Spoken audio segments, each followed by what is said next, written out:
Laroyexu. Exu é Mojubá. A palavra Exu, por si só, dita entre um grupo de amigos no trabalho ou até mesmo nos programas de televisão, gera rápida associação com algo ruim, seja maligno ou simplesmente não desejado. É comum encontrar uma pessoa não ligada à religião dizer: sai Exu, chuta que é macumba. Contudo, mesmo que os adeptos das religiões afro-brasileiras insistam com seus interlocutores que Exu não é algo maligno, alguns desses religiosos não conseguem expor com exatidão por que Exu possui essa forte conotação pejorativa. A explicação corriqueira é seguida de frases como: Exu fala na cara e a verdade dói. Por isso o povo fala que Exu não presta. Dizem que Exu é o diabo porque não conhecem a religião. Se conhecessem, não diriam isso. Exu é guardião. Afirmações desse tipo não nos esclarecem o motivo e talvez a origem de tão reforçada vinculação de Exu, orixá ou entidade de trabalho, como dizem os praticantes de Quimbanda, com o diabo católico. A analogia entre Exu e o diabo católico possui raízes mais profundas do que imaginamos. Por conta da análise histórica do bispo anglicano Crowther, revelamos que o fato também é gerado dentro da sociedade iorubana há séculos. Uma informação muito importante aos irmãos de fé que ainda não estão cientes dessa funcionalidade. O Google Tradutor possui a língua iorubá como opção. Sim, podemos acessar o Google Tradutor, digitar uma palavra em iorubá, por exemplo, ori, que temos como tradução em português, cabeça. Contudo, digitando a palavra Exu, grafia mais aproximada do iorubá, teremos a tradução diabo.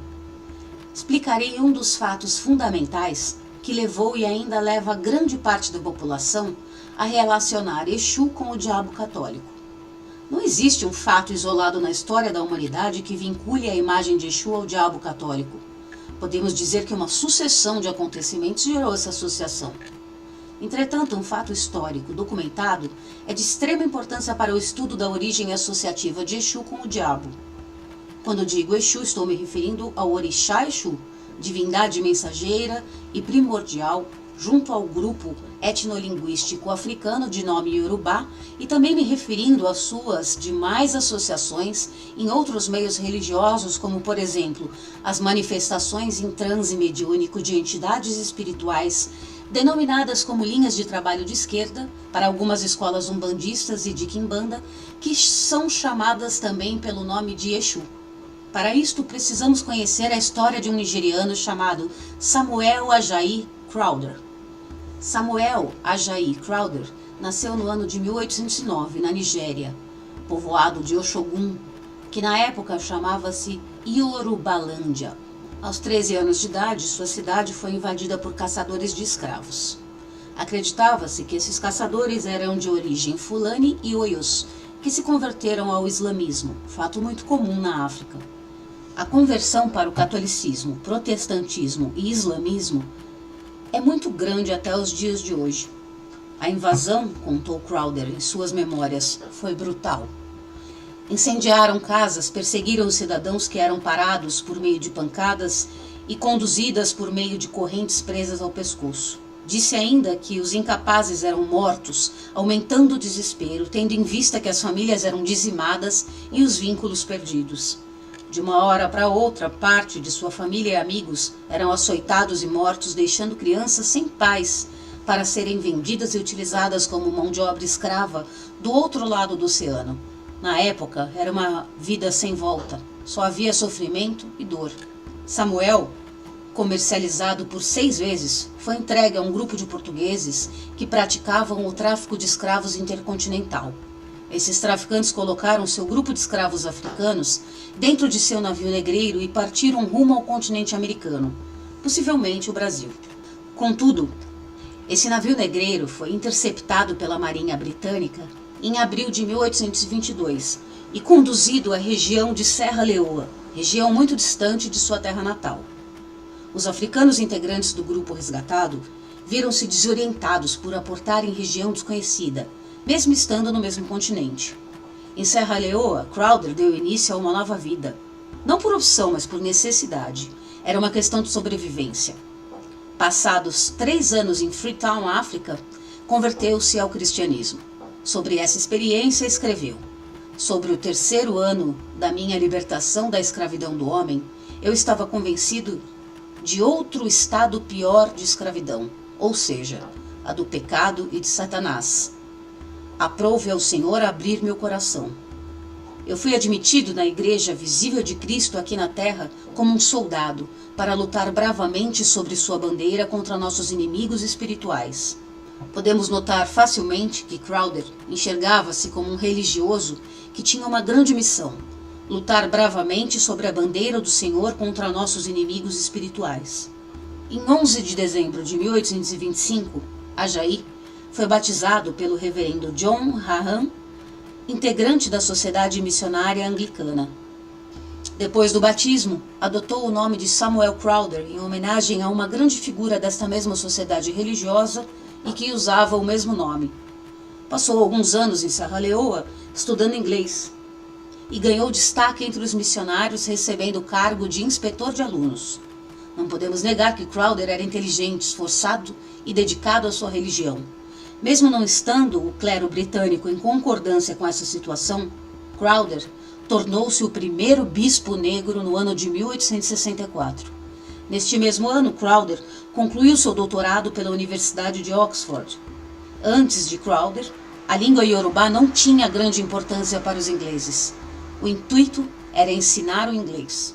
Contudo, tal abordagem não se mostrara tão eficaz quanto a de Crowder, que em grande esforço catalogava e traduzia os ensinamentos da igreja para as línguas locais. Logo, o iorubá passou a ser a língua mais falada em Serra Leoa. Juntamente com o reverendo Hahn, Crowder publicou 3 livros sobre o iorubá. Em 1843, publicou um livro intitulado Vocabulário Iorubá, com o estudo gramatical da língua e sua estrutura. Durante toda a vida como religioso cristão, Crowder dedicou-se à tradução da Bíblia para a língua iorubá. A Bíblia, em iorubá, Bíbélì Mimá, foi publicada na década de 1880. Assim, chegamos ao ponto do trabalho de Crowder que nos influenciará até os dias de hoje. Crowder, para que os iorubanos entendessem a religião cristã e seu Novo Testamento, forçou algumas analogias. Podemos notar que no Evangelho de Mateus, cuja reprodução encontra-se no material em anexo, capítulo 4, na Bíblia em iorubá consta como Ori 4, versículo 1, primeira frase, consta: em seguida, foi Jesus levado pelo Espírito ao deserto para ser tentado pelo diabo. Crowder torna oficial a tradução de Exu para diabo, Satanás. Todo o povo iorubá que manteve contato com as obras dele, bem como todo o clero da igreja anglicana, passa a utilizar a palavra Exu para designar o diabo. Havia um homem, Crowder, bispo anglicano e com doutorado em Oxford, que fundamentava essa associação. Sabemos que a tradução de um livro extenso como a Bíblia exige um certo número de pessoas. De certo, Crowder possuía colegas de trabalho ou ajudantes com o qual mantinha constante diálogo e troca de opiniões sobre as palavras corretas a serem utilizadas para compor a tradução de um livro tão sagrado quanto a Bíblia. Para um bispo, a subversão dos ensinamentos de Deus era um sacrilégio. Assim, Crowder agiu de acordo com suas crenças, de acordo com suas lembranças, e nunca saberemos o real motivo dessa indicação. Não sabemos com exatidão se utilizou o sincretismo, porque considerava Exu o diabo, ou porque essa era a única solução que encontrou para demonstrar ao povo iorubá a essência do que estava ali escrito. Por exemplo, Crowder traduziu Deus como Olorum.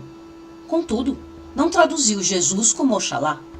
Manteve aquilo que lhe era sagrado intacto e transformou os demais conceitos em material compreensível ao povo iorubá. O sincretismo de Exu com o diabo, nesse caso, ocorreu de fora da religião para dentro. Será que a Bíblia que nos é apresentada hoje, após inúmeras traduções realizadas das diversas línguas originais de seus textos, é fidedigna? Cremos que não. O que foi perdido ou subvertido?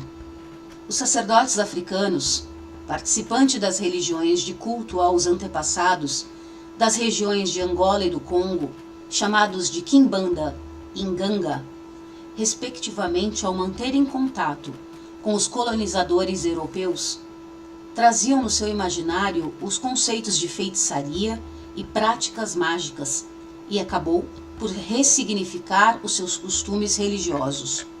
Os sacerdotes desses cultos acabaram sendo vistos como feiticeiros e praticantes de magias negras.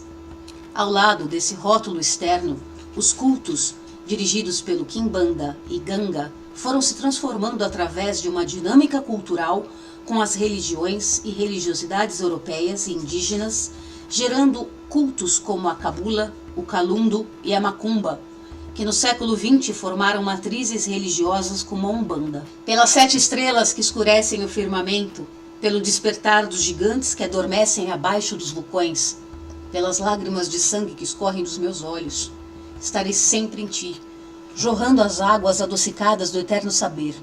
Sou a volúpia do seu espírito enegrecido e as sensações de prazer que vives em tuas vitórias. Sou o anoitecer dos amantes e a harpa dos iludidos, sou o princípio e o fim dos poucos que possuem espírito. Sou a águia negra que te enxerga do alto e a serpente invisível que lhe espreita em todas as horas. Sou a coroa e o cetro, sou o maioral de todos os infernos.